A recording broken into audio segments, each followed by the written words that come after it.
This is the MeatEater podcast coming at you shirtless, severely bug-bitten, and in my case, underwearless. We hunt the MeatEater podcast. You can't predict anything. The MeatEater podcast is brought to you by First Light. Whether you're checking trail cams, hanging deer stands, or scouting for elk, First Light has performance apparel to support every hunter in every environment. Check it out at firstlight.com. FIRSTLITE.com. Dude, I'm up to my neck in nostalgia right now. Being here. Cal, you're feeling it. Oh, yeah, Missoula guy for sure. Is there a reason you can't put that on your head? Well, because I'm supposed to be queued up to record Clay on the guitar. Oh. Well, put that on for a second. Well, who's doing the run of show? How long is it going to take you to put that on? There we go. I'm just trying to be very respectful to our guys who are editing these things. Who are like, don't touch the goddamn microphone.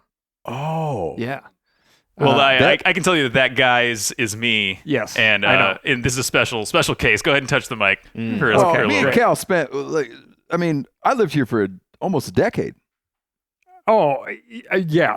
Just this building alone, Yes. the Wilma, we could do an entire podcast based off of experiences had in and around the Wilma Theater. I have spent nights in this building. As have I.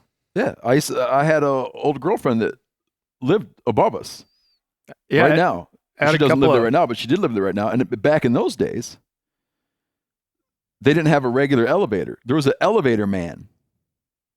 This is in the late 90s. There was an elevator man that had to operate the elevator with a throw switch. His name was Scoot Newton. And anytime, if you came in at 2 a.m. after the bars closed, you'd knock on Scoot Newton's door. He slept in his Chuck Taylors. He would come out and deliver you to your floor. And the hydraulics were a little weird in that elevator, so it'd always settle. And Scoot Newton would he'd overshoot the room. He'd play the settle. He'd overshoot the room, throw the switch, and that's the sign of a man. He'd always be looking at that crack. A man who knows his equipment. Yeah, he'd always be looking at that crack, and you could tell that he liked to just layer in there right flush. That's man. right. It wasn't about customer satisfaction. No, it was just about him being pro at his game. Yep. And I'm sure there's probably weather changes would throw that thing off, you know? Oh, yeah. But this is an old building. Yeah. And then, I saw Steve Earl here.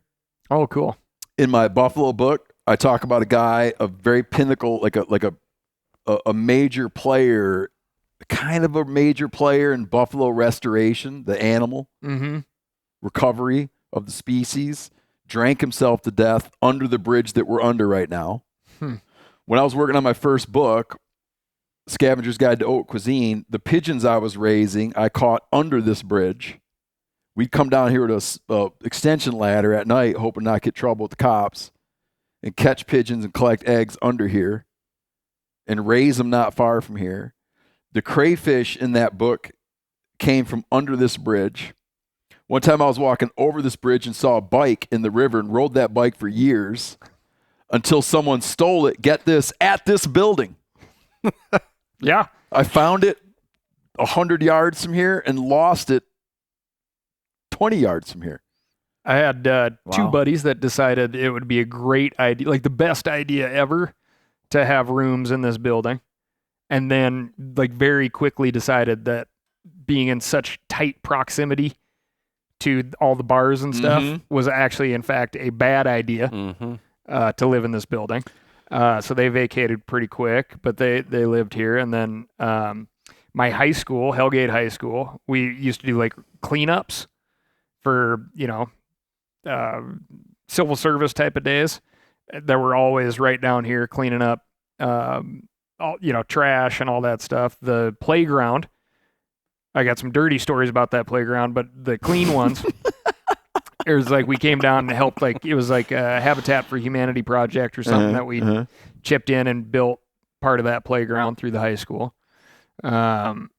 And then, bartended at Reds and Missoula Club, which is, stone's throw from here. Cow. The first night I ever spent in Montana, I came in from the west. My brother Danny was doing a job working on a salmon project out of Walla Walla, Washington. He was working on a Snake River. The city's so nice. Is that what it is? They named it twice. Yeah. Oh, okay. Is it what river's right there? Is it the salmon? The or Yakima, snake? isn't it? No. It's the salmon. Anyways, he was working on a salmon project there. I was still finishing up regular college in Michigan. I flew out here, and me and him went fishing all over hell. We fished at St. Joe's. We fished the Coeur d'Alene. We fished in Coeur d'Alene around there. We fished St. Joe's. Came in on 90 from the west. Okay. And I just remember kind of entering this town, and we decided to stop here for the night. And first thing we did was we went to this place that later became it was like a bar pizza joint. Well, we found a hotel, and we got a steep discount because some dudes had changed the oil of their motorcycle in the hotel room. It was a motel, and there was an oil stain the size of a bushel basket. That sounds like the Thunderbird.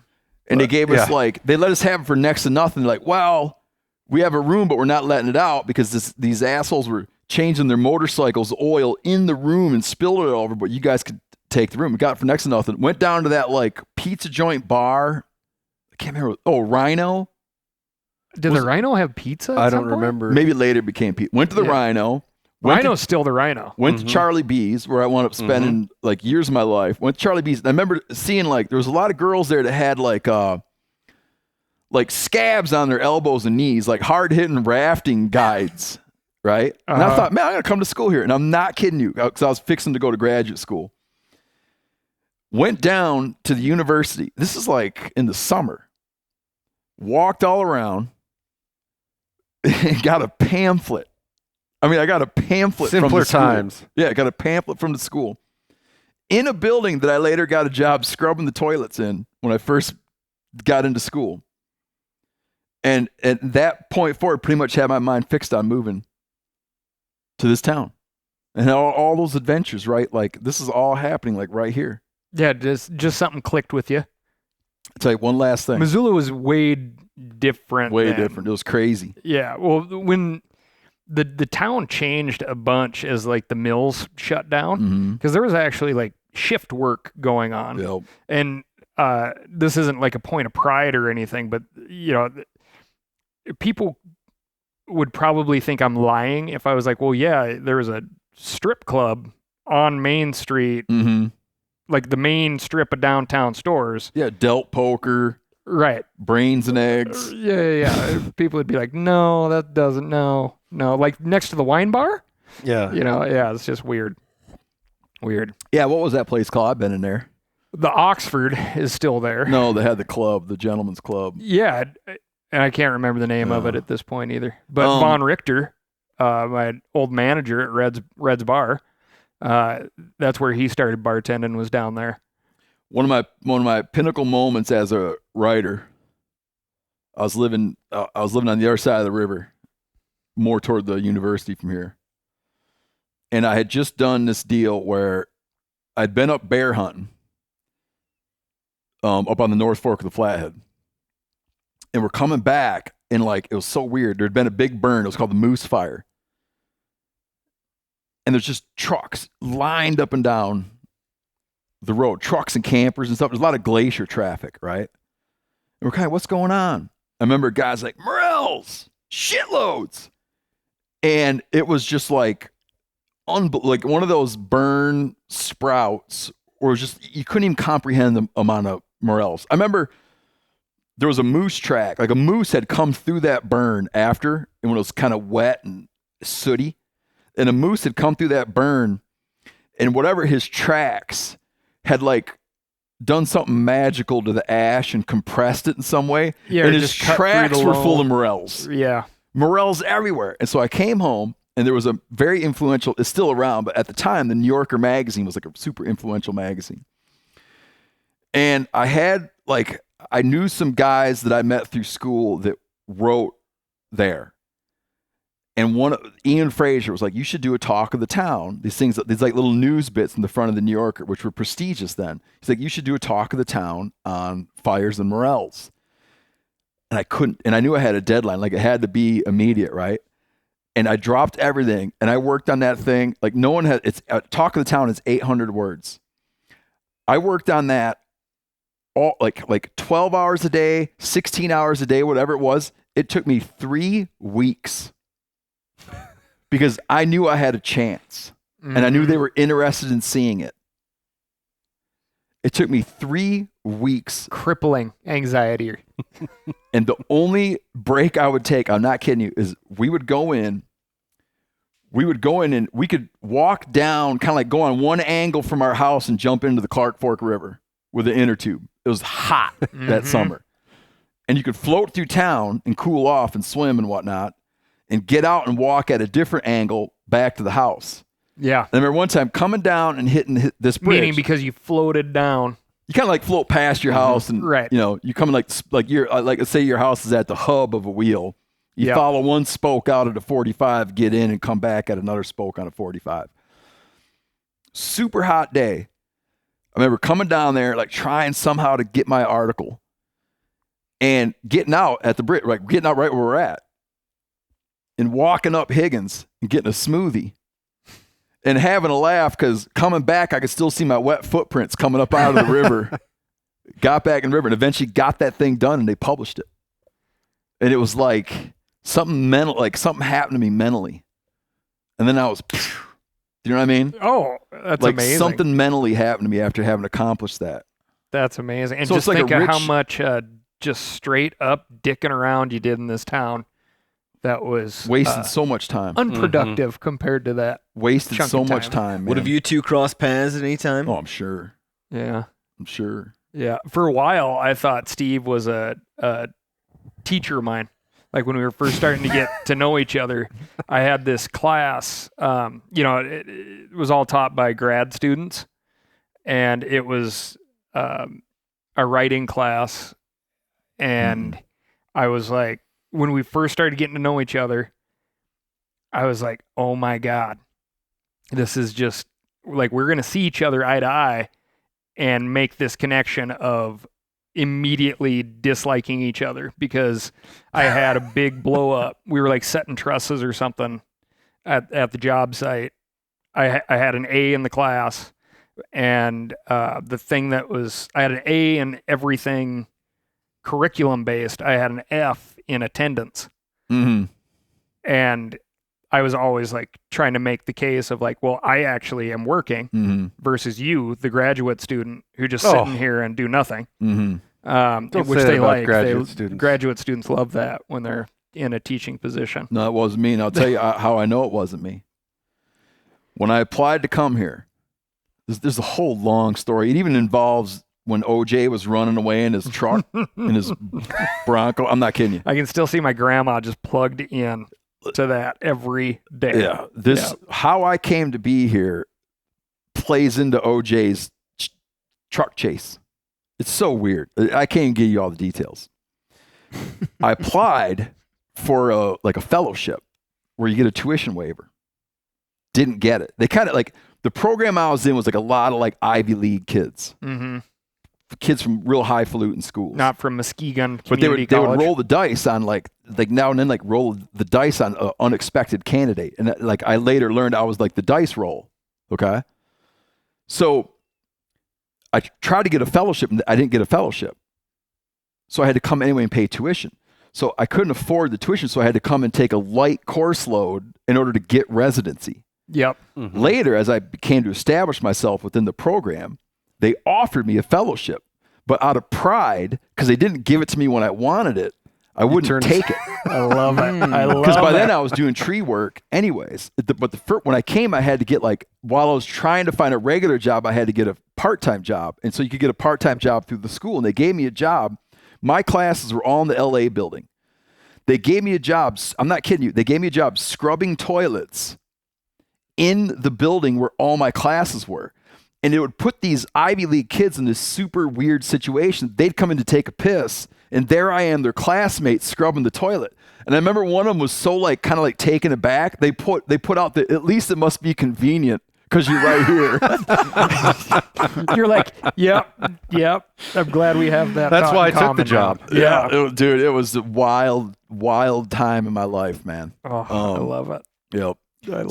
Later tonight, you're going to hear, we're going to do a show up here. I saw Steve Earl. I can't even think of who all I saw. We need to get Steve Earl on the podcast. He's a public lands dude. Yep. Loves to fish. The reason I haven't is we just totally disagree on capital punishment. But I just don't see that coming up. I would love to have him on. I have a feeling it would. Could be a freewheeling conversation. I would love to have him on. I don't want to talk about capital punishment. There's plenty of places we align. I saw him in Bozeman. I saw him in Missoula. Our playlist that we play before the live shows, so when we turn our playlist on tonight, has Steve Earl tunes on it. Huge Steve Earl fan. What ticks me off about folks who like don't listen to Steve Earl? When you're like, yeah, I'm going to a Steve Earl concert. They'll be like, oh, is he gonna play? And they'll rattle off like one of his hits. Copperhead Road. I hope so. Like yeah, exactly. And you're like, well, sure hope so. Damn right he is. What I'd be wondering is he gonna do I Feel All Right. Oh, that's good. That's my tune, dude. Yeah. Galway Girl's great, too. No, man. I'd love to. He's a fisherman. Yeah. I just feel so strongly about capital punishment. In favor of lightening our tax load? No, just some, and I don't think of it as deterrent. I just think there's some things that are so heinous. I just think of it like a revenge. It's on brand that you supported the gravel pit dog killing then. Of Christy Nome. Yes. Okay. Yeah, that's on brand. In the Guardian article, they did use the word execution. Mm-hmm. Sure.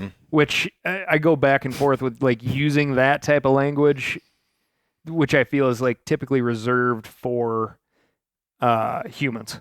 Well, you remember when Pebbles the bear was killed? He was assassinated. Right. Yeah. Well, that what I feel like is a grossly out of touch, those billboards that are around Bozeman, which is like, stop the bison genocide. Oh yeah. I'm like, doesn't genocide. make a lot of sense. Yeah. Like, wow. Like, let's just round up a handful of tribes in Montana and see what their association to genocide is. Like, yeah, that's pretty out of touch. It's misleading word choice, which is something I never engage in. We're gonna do a show tonight here in the Wilma, which is like I said, heat with nostalgia. And one thing we're going to hear tonight is we're going to hear Clay and Phil perform. And Phil, do you got a mic on, Phil? I do, yeah. Phil has been playing, so at all of our live shows, Phil's been playing his harmonica, which you're not a historic harmonica player.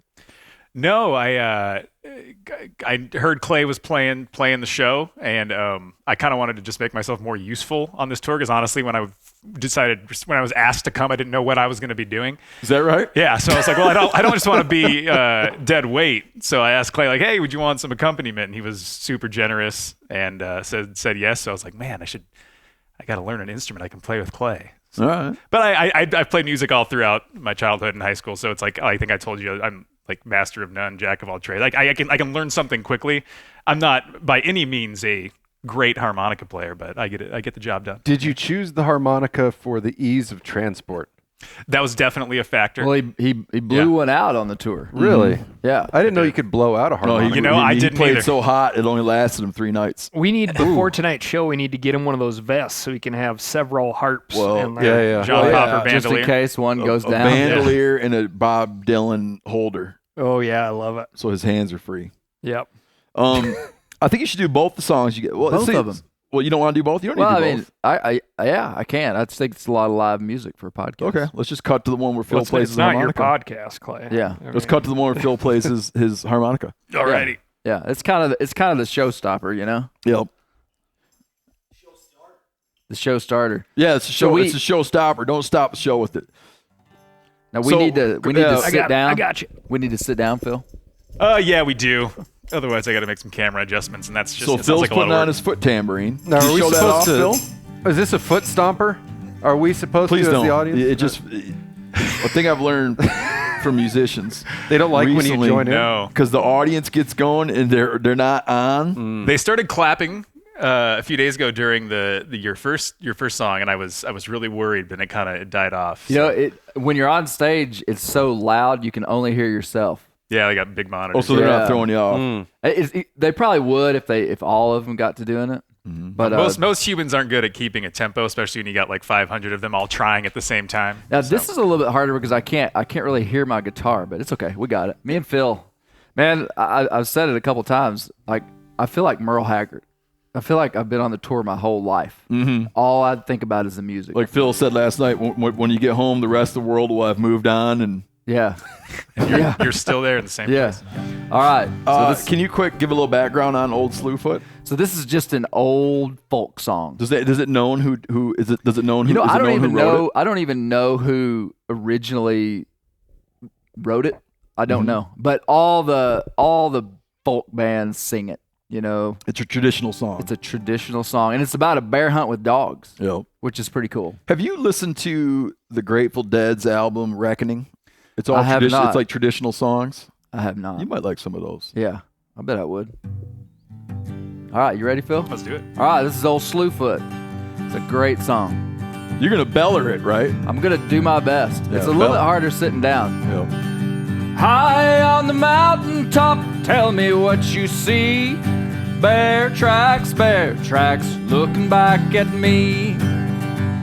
You better get your rifles, boys, before it's too late. Bear's got a little pig, and he's headed for the gate. Oh, he's big around the middle, and he's broad across the front. Running 90 miles an hour, taking 30 feet of jump. He ain't never been caught, he ain't never been treed. Some folks say he's a lot like me. Here we go. Foot tambourine. I saved up my money and I bought me some bees. Started making honey way up in the trees. I cut down that tree, but my honey's all gone. Old Slew Foot done made himself at home. Oh, he's big around the middle and he's broad across the front. Running 90 miles an hour, taking 30 feet of jump. He ain't never been caught, he ain't never been treed. Some folks say he's a lot like me. Bill Taylor on the harmonica.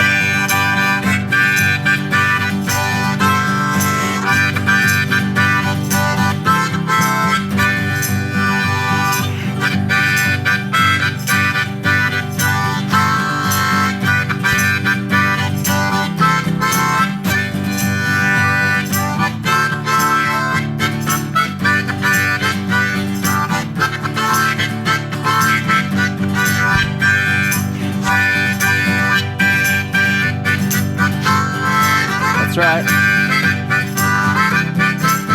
Last verse. Winter's a comin' and it's 20 below. River's froze over, so where can he go? We'll chase him up the holler and we'll put him in a well. Shoot him in the bottom just to listen to him yell. Oh, he's big around the middle and he's broad across the front. Running 90 miles an hour, taking 30 feet of jump. He ain't never been caught, he ain't never been treed. Some folks say he's a lot like me.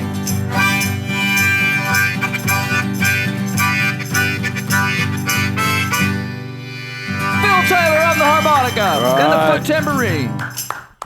Phil. That was delightful. Phil. Just a quiet man of talent. Just, yep.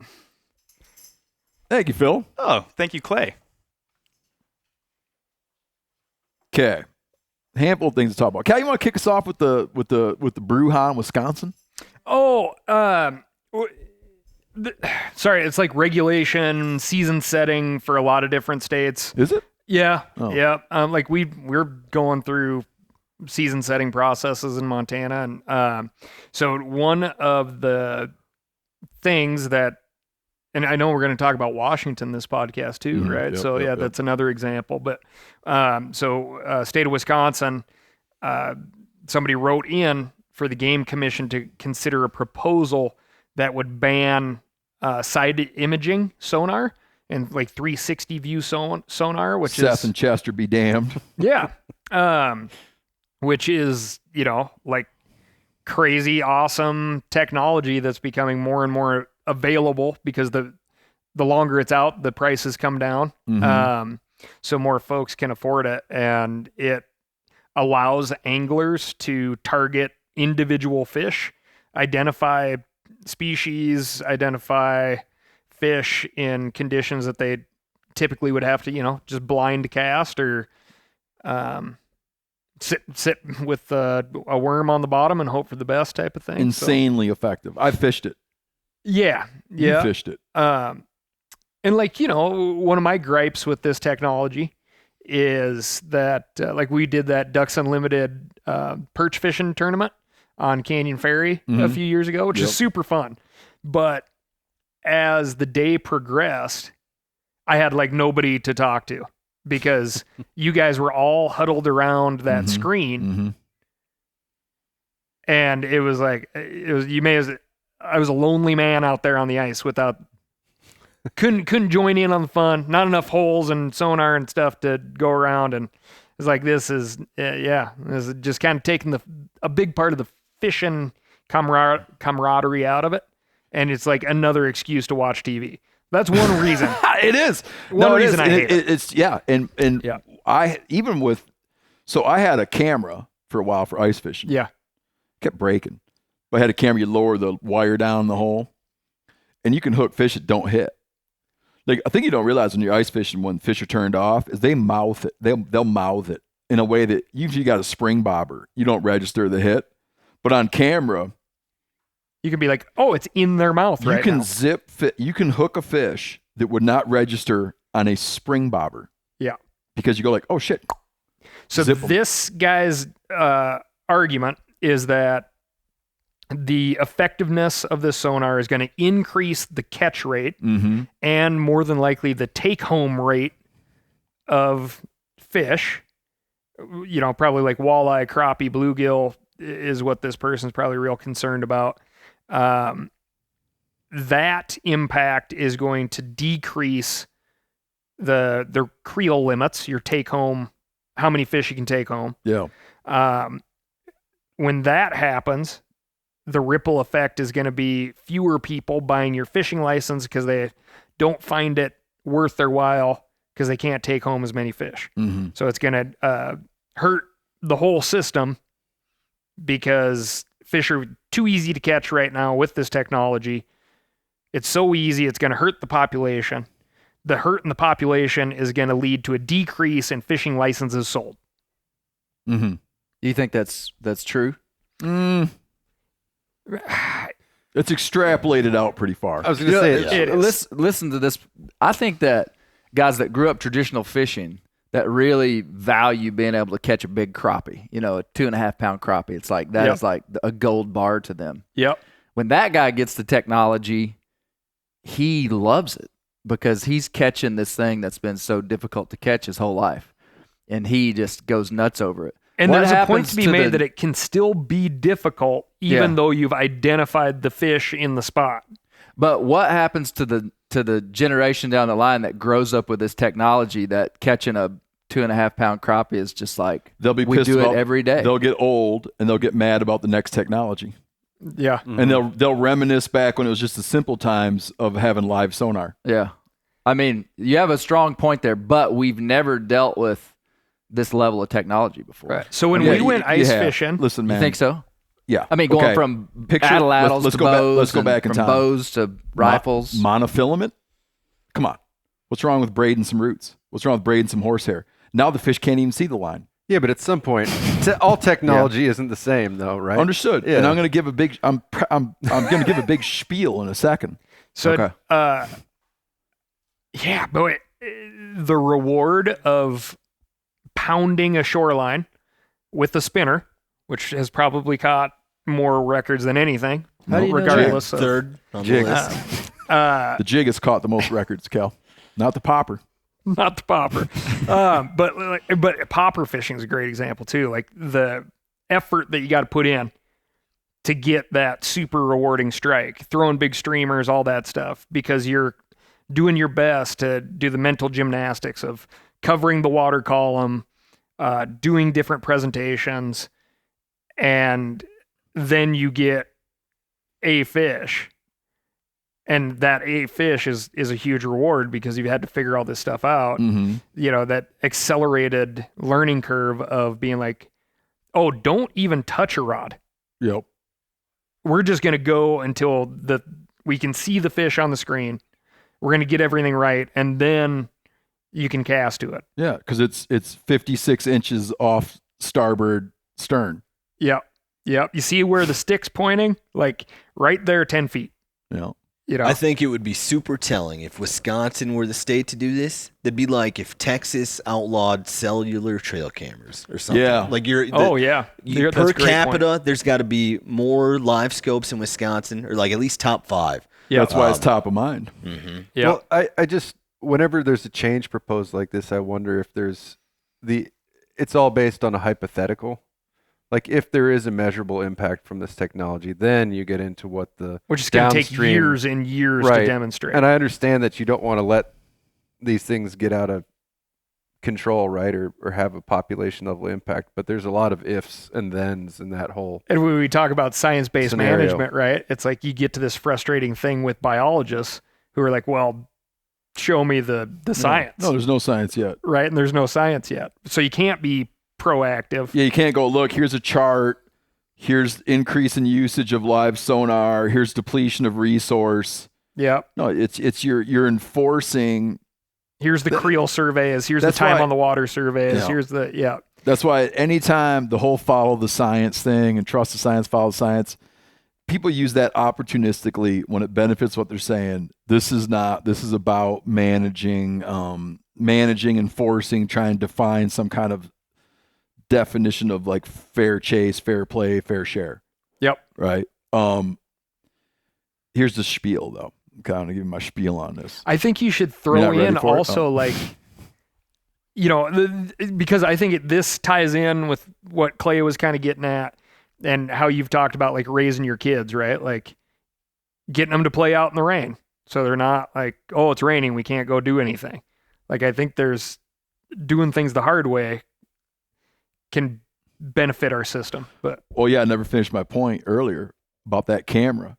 When that camera broke, I'm not kidding. When that camera broke, my older boy, he didn't want to go ice fishing because the camera was broke. I'm not kidding you. Yeah. Yeah. Because it was, why would you, you know? Did you want to go ice fishing? Oh, yeah. I was like, who cares? He's like, well, we don't have the camera, though. Well, Jay Siemens and Mandy, when we were fishing with them, I tried to sit next to Mandy without, she had a screen going in her hole, and there was just an open hole next to her, and I sat there and was just jigging off the bottom. Imagine that. Mm-hmm. No flasher, no nothing. And she could not stand it. She was like, no, what are you doing? I'm like, I'm fishing. She's like, no, you're not. And she had to go get at least a flasher. Put something in front of you. Yeah. And then talking with Jay, I was like, okay, this side imaging live scope deal, if you forgot it, how far away, like if you were heading to a tournament someplace or just going to fish,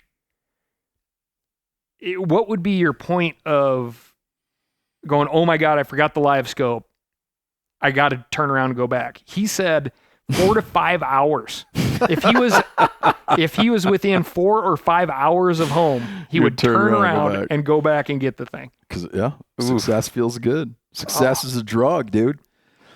The other night, I'm kind of nervous about it. I did an interview with a journalist who normally covers like the Olympics, sports, skiing.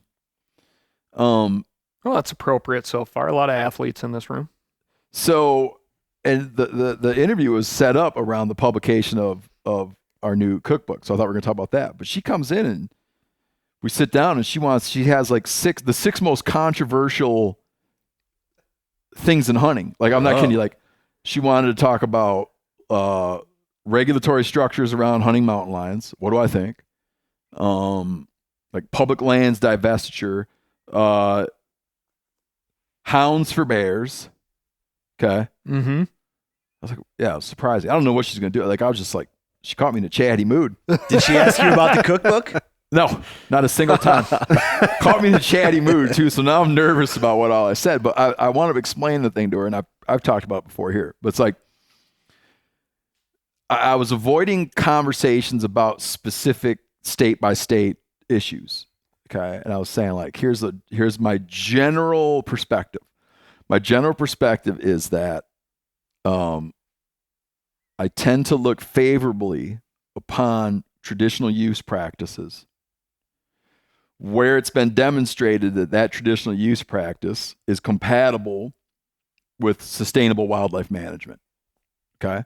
Meaning if a state has always had hound hunting for bears, and that practice, hound hunting for bears, is proven to be compatible with responsible management of black bears as a renewable resource. Meaning a stable or growing population. Yeah, so you've always hound hunted bears. You have good bear numbers on the landscape. They're not in decline. I would say that traditional use practice is warranted. Now, if a state's never had hound hunting for bears and they go to institute hound hunting for bears, then I wouldn't look at it like a defending a traditional use practice where, let's say, for the last 100 years you haven't been able to. You're introducing a new thing into the mix, which requires special consideration. And I was trying to explain to her as well, like, where this becomes relevant is we always have been and always will be faced with new practices. And we need to assess what we're going to do about new practices. Enter like the drone, okay? Years ago, like when drones became just a whisper. I remember it was like in 1 year, 13 Western states in 1 year came out and just washed their hands of it. They immediately like, I don't know where this is going. I'm not going to let it go anywhere. Yes. Drones and hunting are out. Well, I think BHA, RMEF, a bunch of conservation groups immediately came out with policy statements like restricting technology. Yep. But they were addressing drones specifically. Exactly. And it was quick. Yeah. It was quick. With drones, could you make a comparison between using drones and live scoping for fish? Well, I can tell you this. Like, there was a rumor. Like, here, I can tell you one place that drones would be, like, incredibly effective, and there's a rumor of being used this way. Hunting moose, putting up a drone in a willow flat. Yeah. Giant black blob that's big paddles. 6 feet tall and a bunch of willows that are 8 feet tall. And it's like, oh, there he is. Yep. Right? And there was a rumor of that becoming a thing. Yeah. Immediately. Okay, so here you took an emerging technology that you knew was going to be impactful on the resource. And before it even had a user group, there was no one to even bitch. There was no one to bitch because no one was, you know what I mean? If you had just held off and tried it now, you'd already have resistance. Yeah. Yeah. So like, and look at what is happening right now. Cause I mean, this is a great, like in other aspects, game retrieval, some of like the big evil drone technology things are true. Yep. But it's I heard it the other day. No, retrieval. I heard it the other day. Not true. Oh, they're using thermal imaging to detect game for hunting purposes. The other day, I was in the room in Mississippi, and there was a conversation. There was a guy that got the thermal drone thing for recovery, and his buddies were saying now what he does is he flies to find where bucks that he knows about are bedded so he can set up on the exit trail that he knows that he wants to set up on, because he knows that bucks bed in these certain areas and he knows where they bed and where they're going to leave. So he finds the buck and then makes his stand selection based on where he knows the buck is bedded. Right, which doesn't guarantee the buck. How is that not illegal? Because every state didn't ban drones and hunting. Right? Yeah. And it's drones and scouting. Is it drones and hunting? Right? Well, it's like all the things. It also raised the question, like, if you're using the thermal drone for recovery, if you find that you didn't hit that deer, and then all of a sudden you see another deer, do you just have to cover your eyes and walk out of the woods? That's why certain states, and there's a real fuzzy gray area there. But some states, and it's not the softy states. That's the thing with drones, is it was like not animal rights states. Mm-hmm. You know, it was like Montana, Alaska, like not animal rights states that got out ahead of drones. And it's not animal rights states that are getting out ahead of thermal. Arizona, Utah. Arizona recently trail cams on public land. That's not coming from antis. Nope. Not at all. This says 45 states have laws restricting the use of drones for hunting. The only states that don't have specific laws banning drone recovery are Kentucky, Maryland, Delaware, Oklahoma, and South Carolina. So I think it does paint the picture, though, to like go back to the side imaging thing. And the fear is the technology is going to affect a population or spike a harvest rate in such a way that it's going to impact the length of a season or a means of take or one of these things that we hold in higher regard than being able to use the technology. Does that make sense? Yeah. And it's like the conversation isn't just about live scope. It's like, we're in like an unprecedented a period of like unprecedented technological advancement, right? You go back to the 40s and it'd be like the atomic and nuclear, like just changed everything. The internet age changed everything, like unprecedented technological advancement. And who knows what's coming? There's guys that are messing with it. This is not related to fisheries. There's people that are messing with this, that you'd be able to take a scoop of water out of a river and measure marine isotopes in the water and tabulate that to how many salmon ran up that river. Amazing. Okay, so it's like there's crazy stuff is on the horizon. Yeah. So never mind live scope, but how are we going to respond to unforeseen technologies in the future that are going to completely rewrite hunting and fishing? And how are we going to preserve traditional use? You could take two ways. I feel like you either be like, I'm gonna preserve traditional use, or you're going to be like, I'm going to preserve technological advancement. You can't, like, you have to be in one of those camps. There's not going to be room to not pick one of those camps. And you had that example of a laser rangefinder the other day, and it's pretty perfect. It'd be hard to come up with something as a better example, because it was like this thing the military had. So I would say technological advancement and availability, right, have to be tied together. So the longer the technology is on the market, the more available it becomes, because it gets more prolific and more available because it's at lower and lower price points. Yeah, it could have been. I don't know how many years ago it would have been. I'm going to clarify. I use cellular cameras. I use a laser rangefinder. Okay. I just shot 2 turkeys this spring with a red dot scope. Okay. I use technology. So I'm not talking about, I'm not coming from a purist perspective.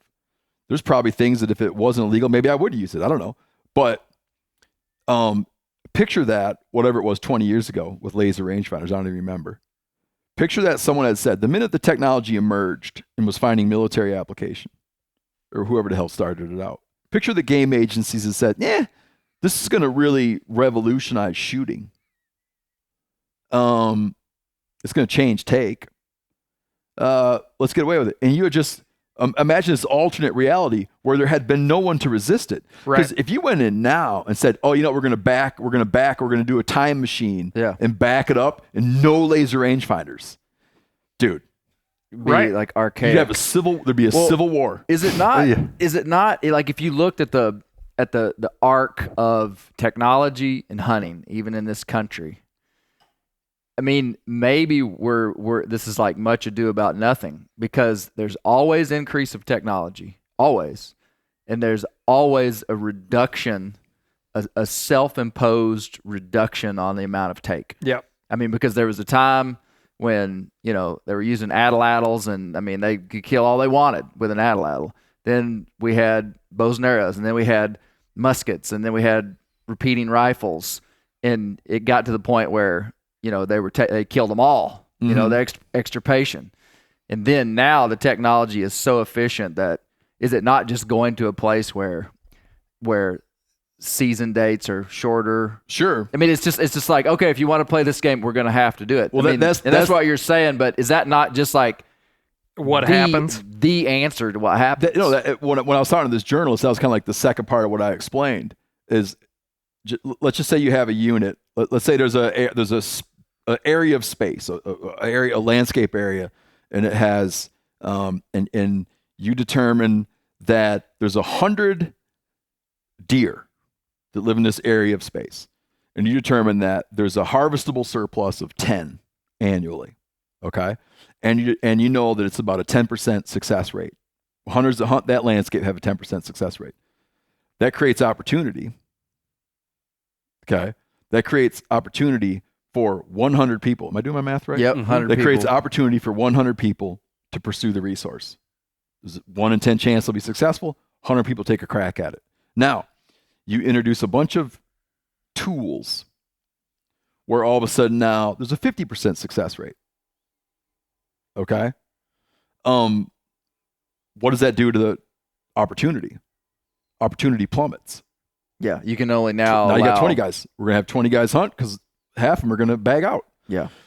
And that, in like really abbreviated form, like that is one of the things you're battling against. I think there's something more nostalgic too that you're fighting against. Is you're fighting against, like, there is among the sporting community, there's a reverence for woodsmanship,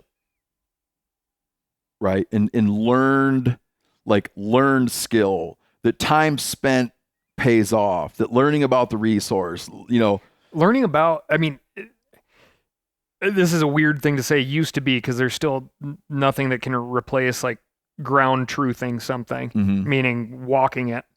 But the people who are really good at e-scouting, looking at satellite imagery, knowing the variety of maps and applications that are available online, Google Earth, cross-referencing all of it to get a better mental image and plan, and then using software like Onyx, they can do so much more that used to be only available to people who have been like, I have spent a decade in this drainage, and I know the spot that you have to hike to in order to actually be able to see this stuff, right? Like all that barren stuff, actually, when you get up there, the tree line's so high that you can't actually see. So you have to be over here in this scree patch. And I know that because I actually walked up there and did it. Yep. Right? And like that stuff's, to a large degree, has gone away if you are effective at using all the tools at your to a large extent, yes, but you still need to ground check. Yep. But you're right. So at what point do we fight the technology? I mean, that's the question that you're trying to answer.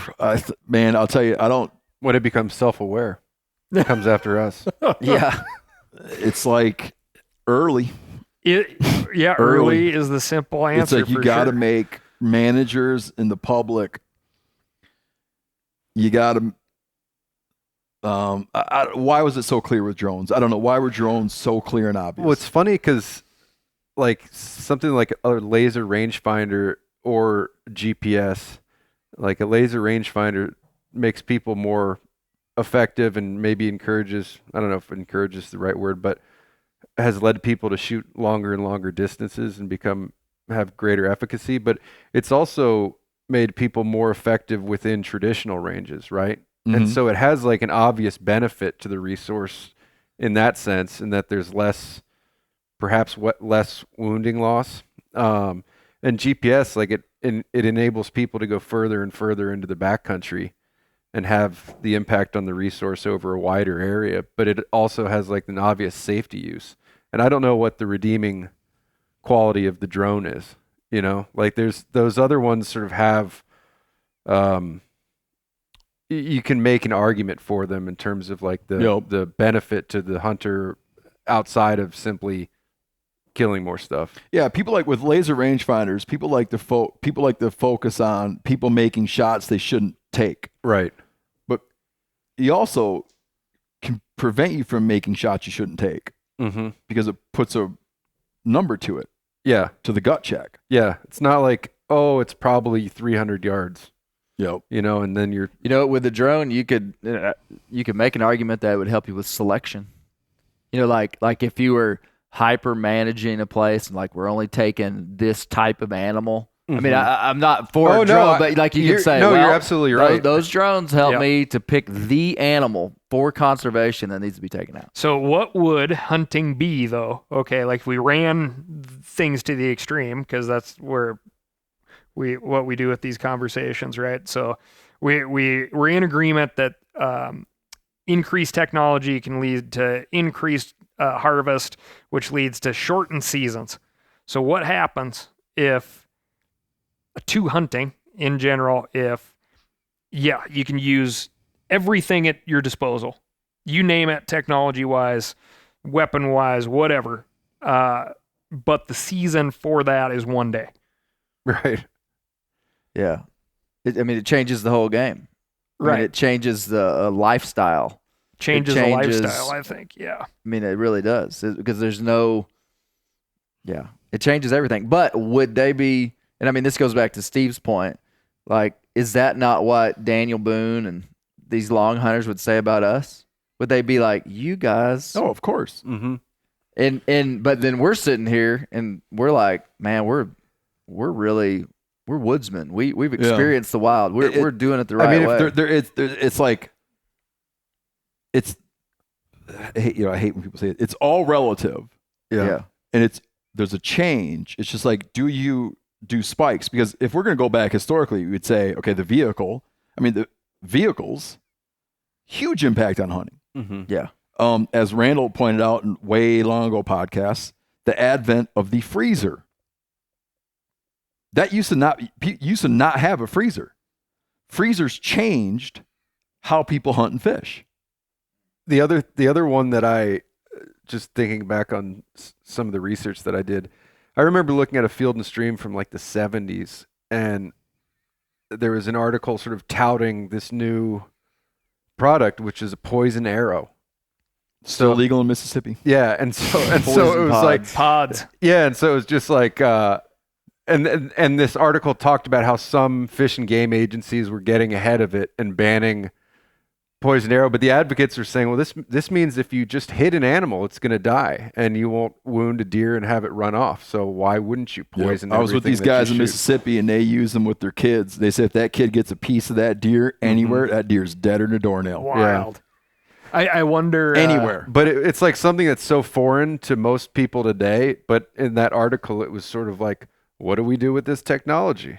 And it is context. And there's a traditional use practice because they used to use strychnine.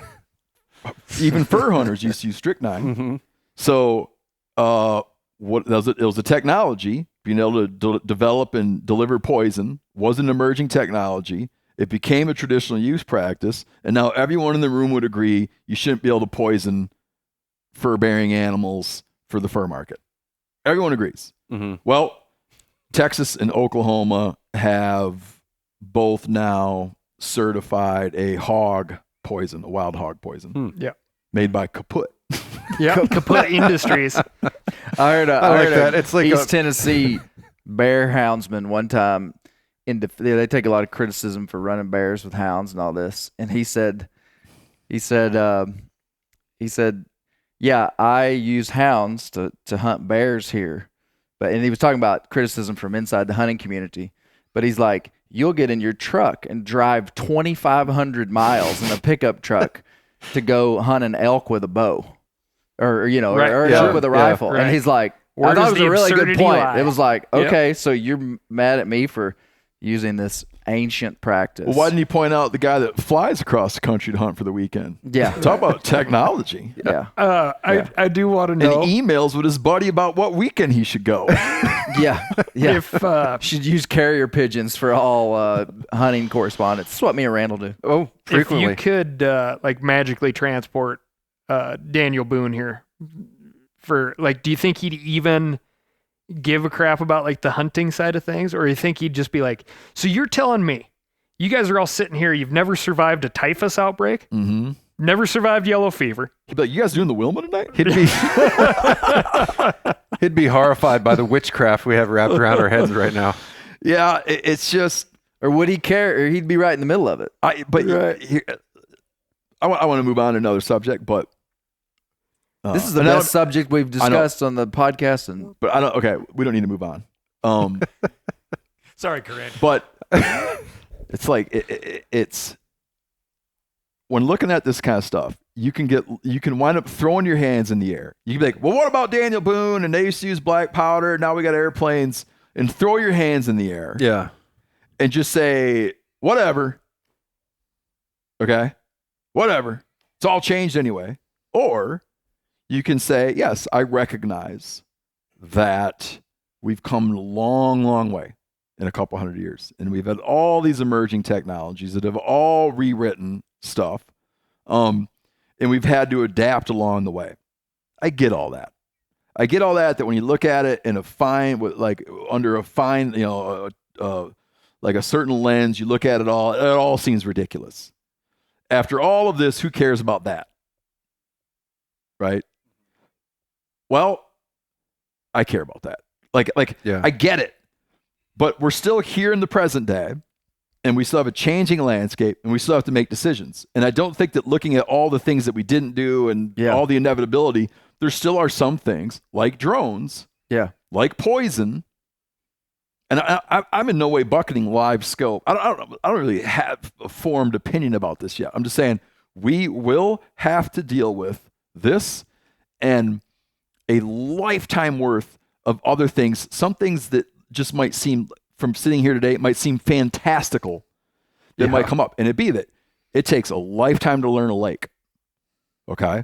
And now you can learn. Well, side view and all that, maybe it doesn't. Maybe in an afternoon you can grid a lake and be like, I'll tell you how many fish are there. I'll tell you where they're at. Right? Is that what we want, or is that not what we want? Think about this. Think about like what the Boone and Crockett Club did in 1887 when they kind of reformulated the way that our culture looked at and managed wildlife. You know, the simple version being going from market hunting to the sport hunting, which, like, what if there's a time some decades from now when there requires that kind of paradigm shift? Sure. You see what I'm saying? And what a huge paradigm shift that was. And yeah. Like there was a paradigm shift that had to take place, honestly, because of technology and markets and increase of people and all this stuff. Like, it's hard to foresee what that would be. But what if and there was so much pressure on the resource, and there was this group of people that were like, hey, like what that shift would be. Yeah, it's funny because this is the thing I like to point out to people. How celebrated Teddy Roosevelt is today. Okay. They carve his face in Rushmore, right? Any politician would appreciate a favorable comparison to Teddy Roosevelt. There's no politician that would turn down. I take that back now because there's certain most politicians would welcome a favorable comparison to the conservation record of Theodore Roosevelt. But let's take a look. At the time, here's a guy saying, he proposed this whole paradigm shift. He's like, you know what? Let's not use wildlife for making money. Let's use wildlife as a recreational resource. Not only that, let's take huge chunks of the landscape and set it aside from industrial development and industrial exploitation and take it off the record. He would have been a tree-hugging libtard. Right? Yeah. He would have sat somewhere below Gavin Newsom to propose that stuff today. He's locking it all up. They would have crucified him today. But now there's a conservationist I can and when we talk about the guy that wanted to end market hunting and close off all the land. That's a good point. When we talk about and that's why this is not simple in any way, but when we talk about regulating a technology for wildlife, we're also talking about regulating an industry.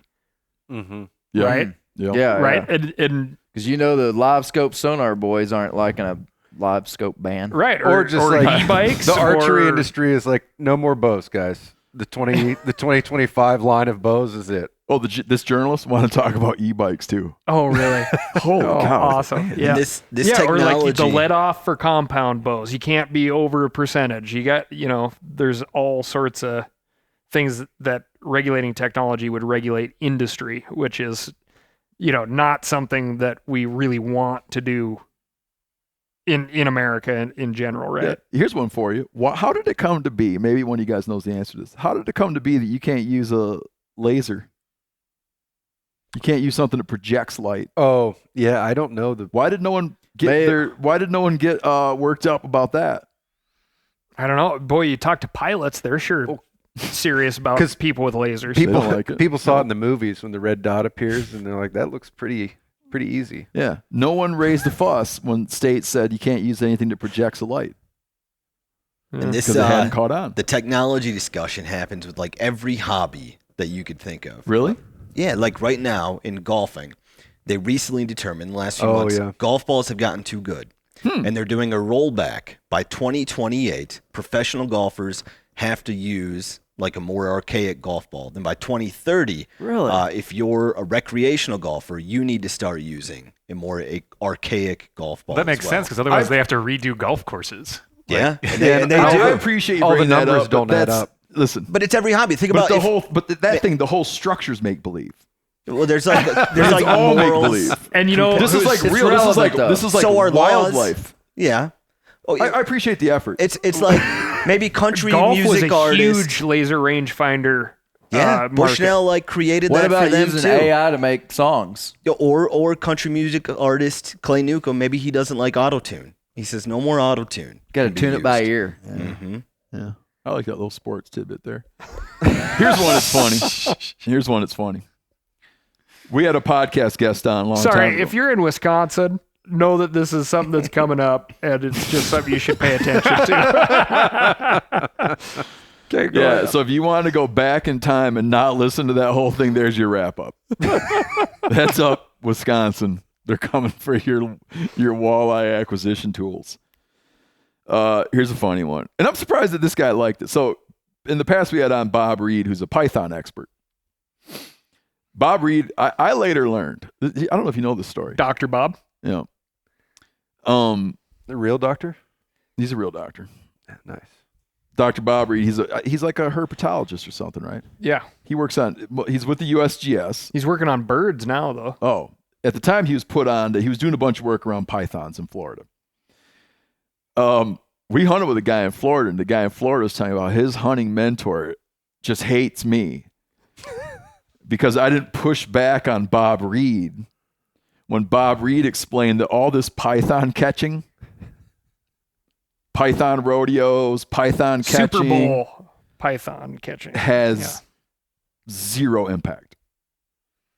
That there's like, when you look at the numbers, like python, go back and listen to the podcast. So the guy who hates you is mad that you didn't make that point, or that you didn't object to that point? Back. Apparently he's maybe a python catcher. I don't know if it's just funny that he was so mad that I didn't push back on the guy who models python populations. He didn't like the suggestion that he wasn't making a difference. For pointing out that mechanically removing pythons has, and go back and listen to the episode, not my, follow the science, like not my science. Bob Reed, a guy that models Burmese python populations in Florida, pointing out that is all just whistling Dixie. Has no implications. Driving up and down those levees, picking up snakes doesn't mean anything. Just like anyone would admit, shooting carp don't matter. Shooting carp don't matter. Anyhow, that guy, Bob Reed, who gave me, sitting in my office, is a 1-quart jar of genuine snake oil. He gave me a jar of genuine snake oil, rendered off of Burmese python. I'm surprised, Bob, that this article tickled you the way that it did. Have you used that oil for anything yet? No, saving it. For toothaches, bad bowels, rheumatism, stuff like that. When I was in Guyana, it was frowned upon to kill It's frowned upon to kill an anaconda, but they said that two things they told me that was interesting.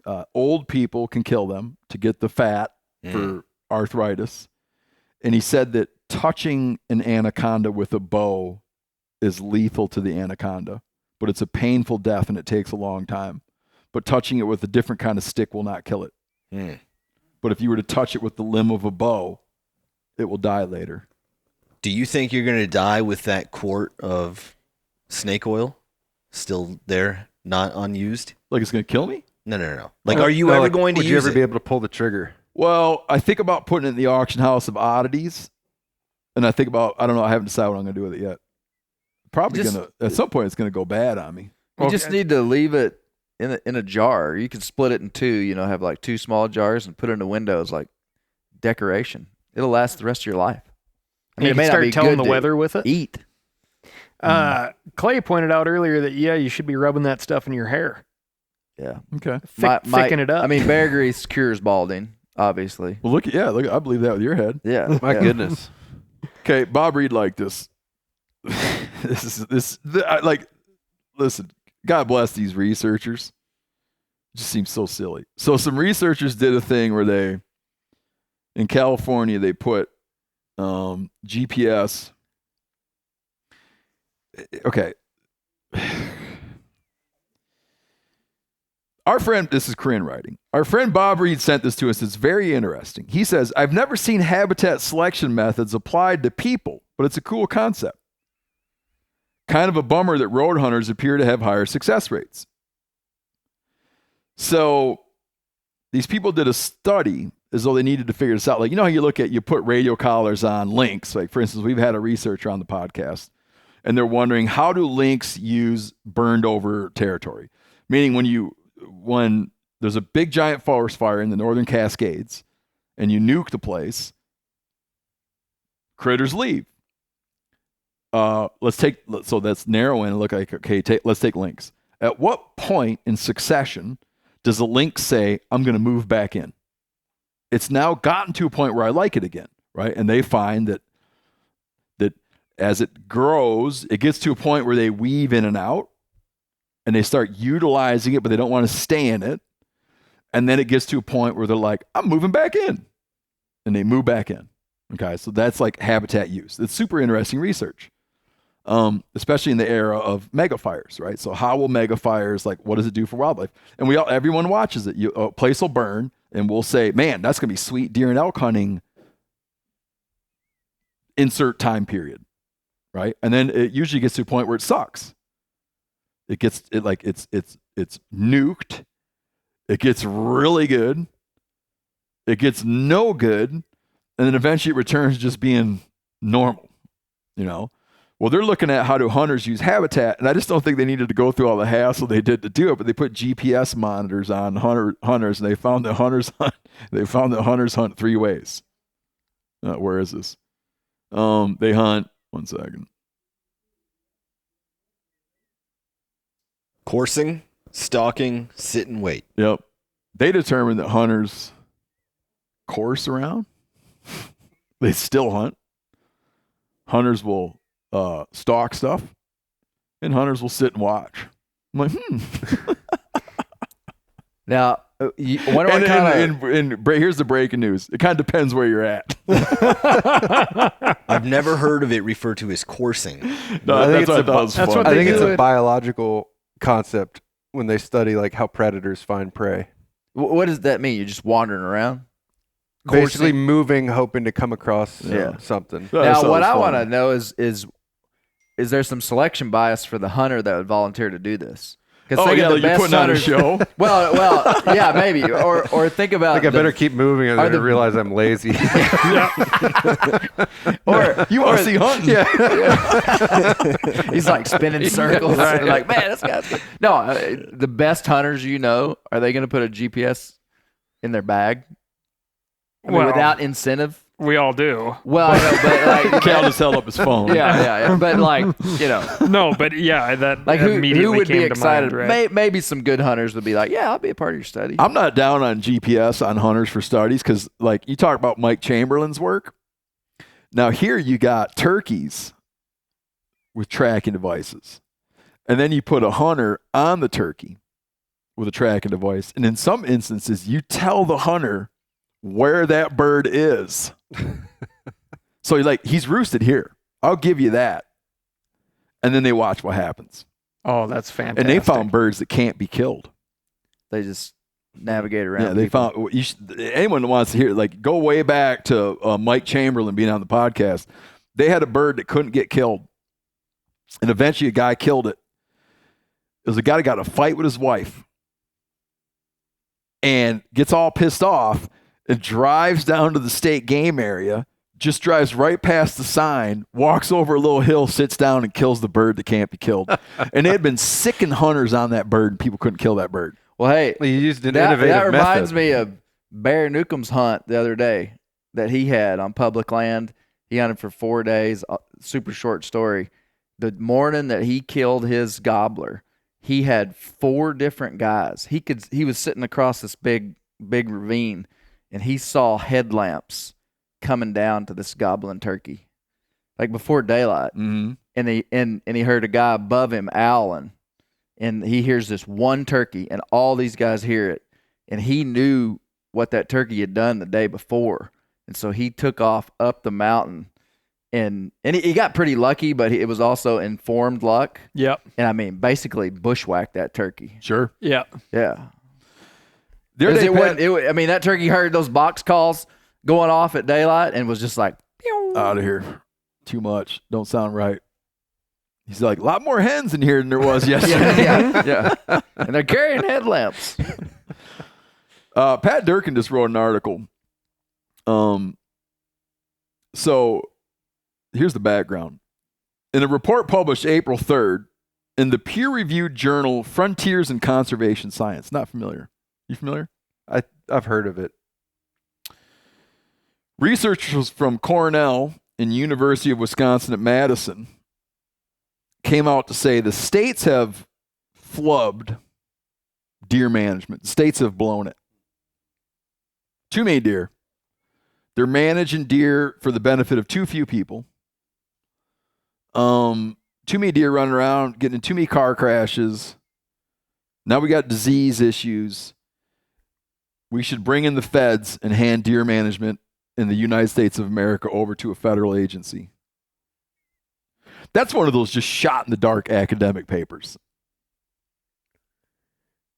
That's a news. That's like trying to be provocative. That's poking the. Who do you poke? Poke the bear. Yeah. Bears, not dragons. That's a poke in the bear. Poking the dragon. It's a good one though, because like you know darn good and well, our buddy Doug Duran would be like,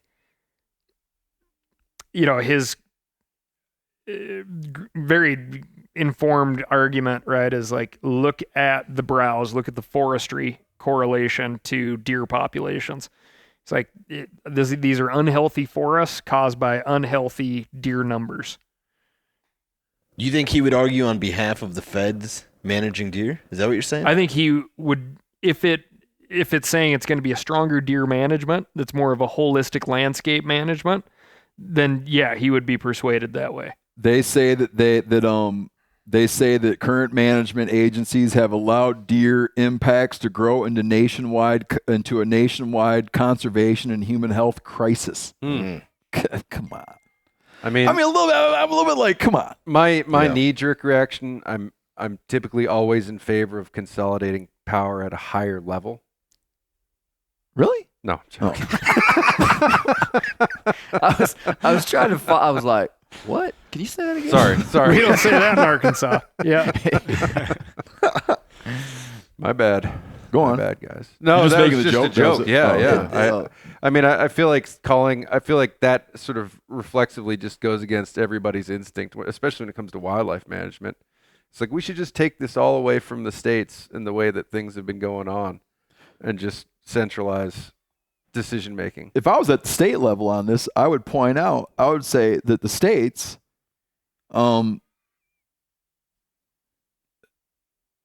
the state's management policies are suffering from social issues. Mm-hmm. Meaning they're saying, please kill does, kill white-tailed does, please. We reported on it last year. The head of the Michigan State Agency came out and said, I don't know what to do.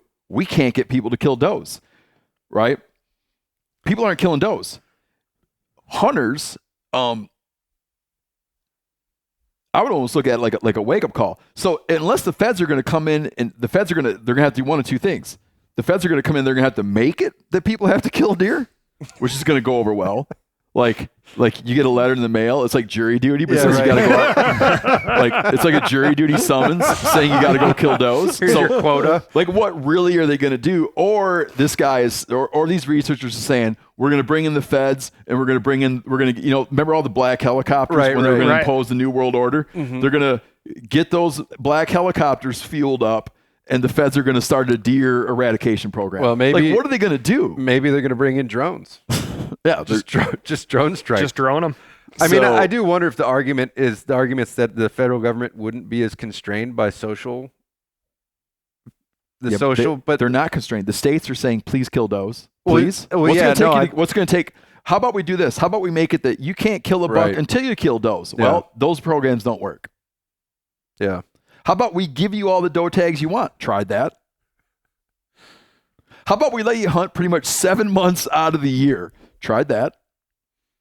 Mm-hmm. How about we make it where you can donate even an ungutted doe to a food bank, and they do all the work for you? I mean, I think a lot of it's about work. Yep. It's like you're out there hunting, and it's like, do I want to shoot this doe? What do you want to occupy your time when with? I shoot this animal, this starts a pretty big process. How about we let you use kind of a gun during deer archery season? It's like there's nothing that they're trying everywhere that has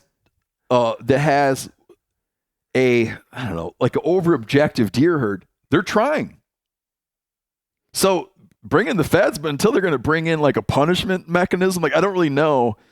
I haven't read the stupid article either. I know researchers literally wrote this, but it feels like a straw man argument. Like there are very, very few researchers or biologists, federal or state level, that would make this same argument. It's a bear poke.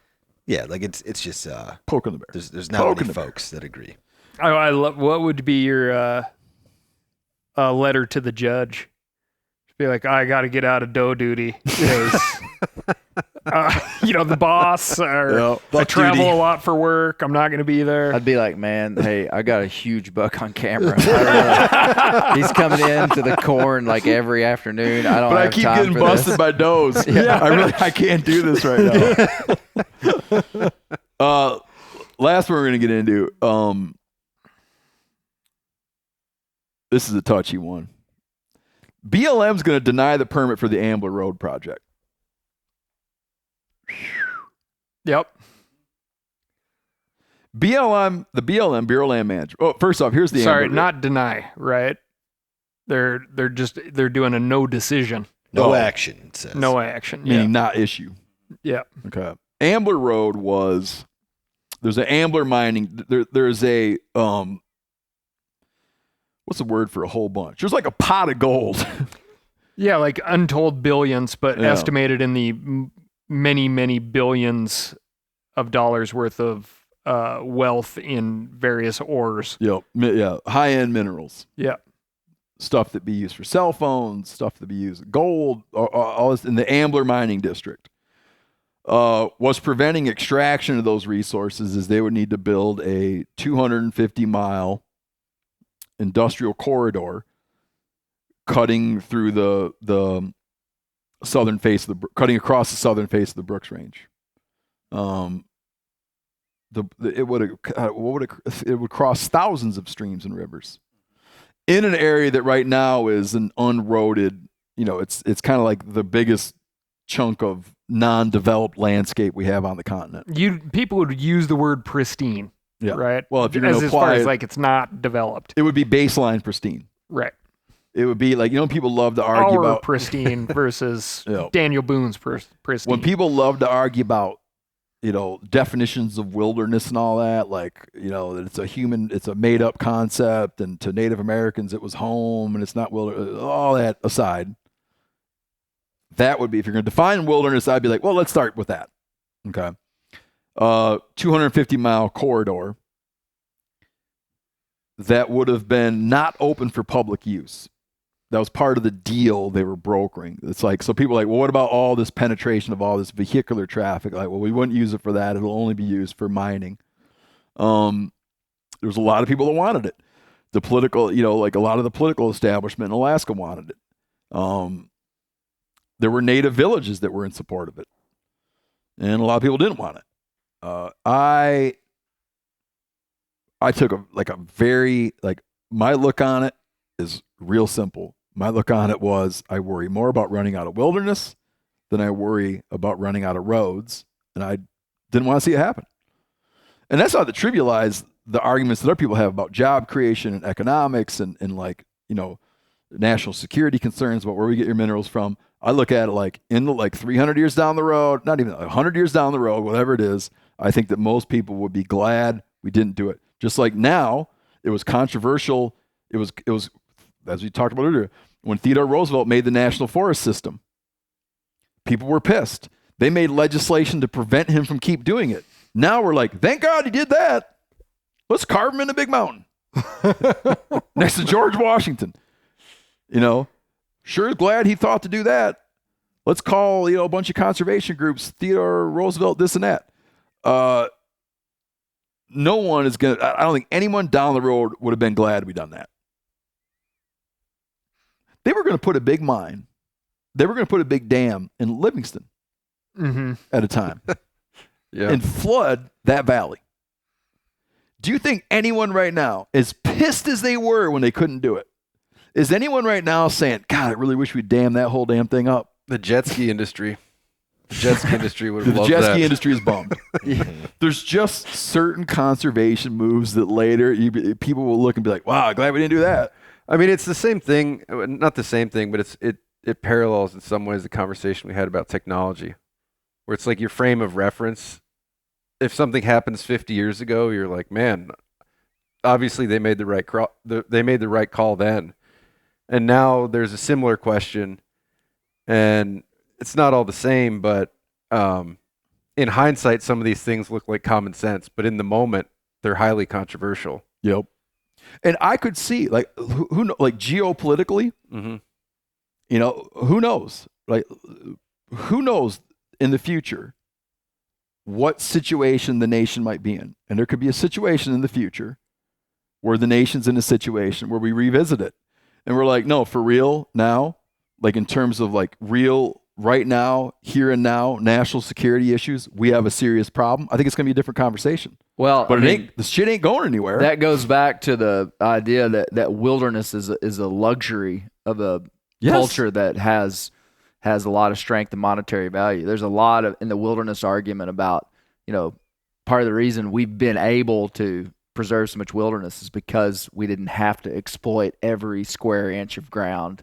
There's some great quotes from some guys, about like, we're a great nation because we didn't have to take every last stick of lumber and every last mineral out of the ground. But it could be different. I mean, if the socioeconomic things flipped 100 years from now, 75 years from now, 15 years from now, it's like, like we're in some like prolonged global war or some prolonged global standoff. We might look and be like, you know what?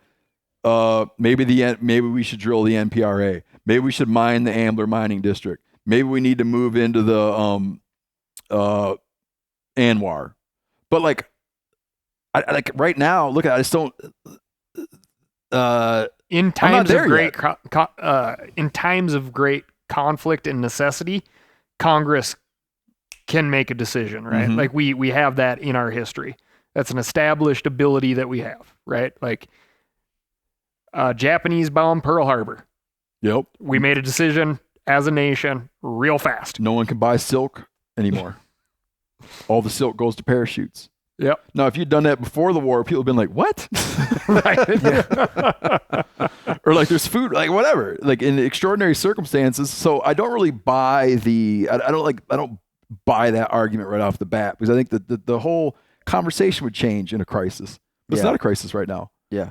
We can still afford to have wild places. Yeah. How much would you care about this topic if it was like in Canada or Russia? Very little? Well, it'd be less because I'd feel like it was, I would care, but it's a little bit not your business. It would be not my business. I wouldn't have I wouldn't feel that I had a voice that needed to be heard. But when it comes to federal lands, it's as a United States citizen, you have a vested interest. So you got a dog in you the have hunt. a right to speak about it. But I mean, am I bummed that the Amazon is disappearing at the rate that it is? Of course. Do I feel like I have a move to make? Not as readily as I have a move to make there. Yeah, I'm like a environmental nationalist. Right. Tell people not to buy Argentine beef, buy Made in America beef, and you can help the Amazon. That's about. And help the American rancher. That's right. It's a win-win. Yep. But yeah, I mean, I love Canada. Love my time spent there. They have some amazing wildlife opportunities and programs. And I would be able to speak on the fact that, like, boy, I hope they don't mess this up. Just because of whatever policy. But then I would only be able to fall back on the fact, like, I don't know the whole picture because I'm not as invested, but doesn't seem like a good idea. Whereas with this particular thing, I'm like, oh my God, migratory birds, fish, it's a porcupine caribou herd, right? I think no, it's Western. It's Central or Western. But we know these caribou herds are in decline. We know that they absolutely porcupines to the east do not deal with change well. To the point where it's such a hard concept for people to grasp when you talk about it. Like, well, what do you mean they just can't walk over a road? I'm like, well, they can, but to them, like, it's like, it's a bizarre concept. But yeah, I think, like, we're all very much in a position to weigh in and should weigh in on these things if they're important to us. I'll tell you, Seth Cantner's real happy right now. Mm-hmm. All right, we're going to wrap up. Thanks, y'all. Hey, Steve, I've got one thing. Going to go back to the beginning. May seem a little out of place. I think you need to talk about your old girlfriends less. I didn't say. What are you talking about? You're going to hate the next podcast. You're interviewing three of them. Your opening line on this podcast, you were talking about some old girlfriend you had, and I'm just saying, I think you need to. This is a quarter century ago. I think you need to let the past die. I think you need to let the past die. We all think it. We all know it. We love you. Yep. You need to dial it back. A quarter century ago, long before I knew my wife, who I've been married to for 16 years. Your wife doesn't want to hear about this, though. She doesn't listen to the podcast. She's grown up. No, she's not. She's a woman. Well, let's ask her together. Okay. I think I'd like you to talk about it more. I'll bring it up every now and then. Yeah, I have to. I'd like to further the conversation around it, and I don't. But I think I'd like more. Do you guys not agree though? Talk. Come on, Cal. I disagree. I mean, this is not that me and my wife that we're comfortable with the fact that we were alive a long time before we met each other. Okay. Can I ask you an ex-girlfriend question? I'd rather. Yeah, look what you done, Clay. I'd rather you did, but go ahead. He just did the Barbara Streisand thing. I don't know if I'm going to answer. You once talked about how somehow we were talking about corn smut on trivia. I don't know what that is. Well, let me tell the story. Okay. An ex-girlfriend, you said. Someone's got to turn their phone. I have a lot of tech problems. Yeah. Is that you over there? Yeah, it's like I can't begin to tell you. Steve's at a casino. Yeah, Steve's an ex-girlfriend once threw your keys into a cornfield. Yes. And what was the argument? That's the detail I've been hung up on that for a year. I have no recollection, but it was on Katy Road. Oh, no. Not far down from Ronnie Bame's house. And just took my car key. Never found them. This is evil. And bombed them out into a cornfield. That's a good trick. Had to walk a few miles. Did you become? Was she an ex-girlfriend at that moment? I don't even remember, dude. Okay. I don't know. It was like something, just got mad about something. It's like, I don't think she really thought of how hard it'd be to find them out there. out into a standing cornfield. And See, that's a funny thing. You walked upon some corn smut. Imagine if he couldn't tell that story. And Clay. I don't think it can be confused with like wistfully looking back upon a time spent in another relationship. And Clay, I'll tell you, I've taken. Does that make sense? Every time I give my wife a tour of where I grew up, and she's sick of I them. know. She's like, how could someone as old as you be so surprised that things have changed since you were a little kid?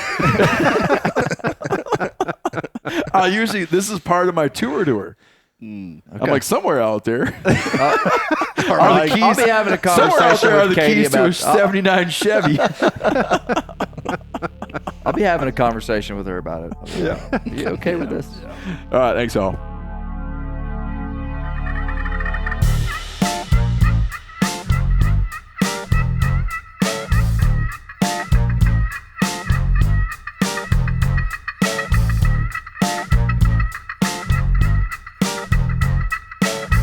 Yo, check it.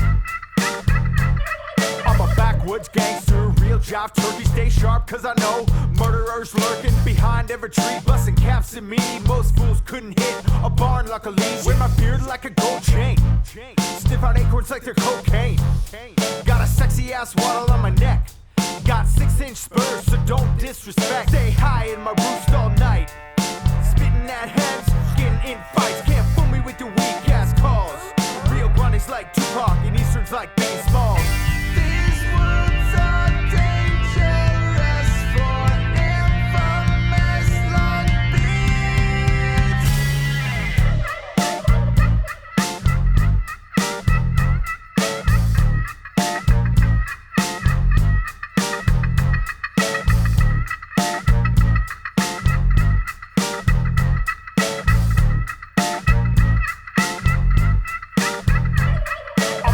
Tom badass, certified moss back, lunatic, long beard, thunder, chicken, hammerhead. King cause I got a white crown. Watching homies getting murdered, dead on the ground. Ain't scared of an owl or a crow. No way I'm ever gonna shock gobble bro. Walk into the party full strut. Show my snoot, still the brood. Not giving a cluck. Got beef with the homie named Jake for short. So as Jenny took her home, then I made her purr. No tomfoolery, you can't fool me. Camera wearing amateurs, I might just go damage ya.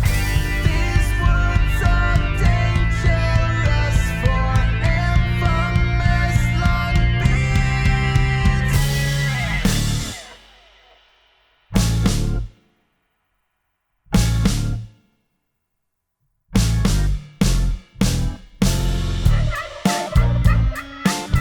Yo, shout out to my Merriams up in the 406. My gold's down in AC. Osceola's over in Miami. To my Easterns with them long beards. Of course, Rio Grande for life. And my south of the border homies, the Oscillators.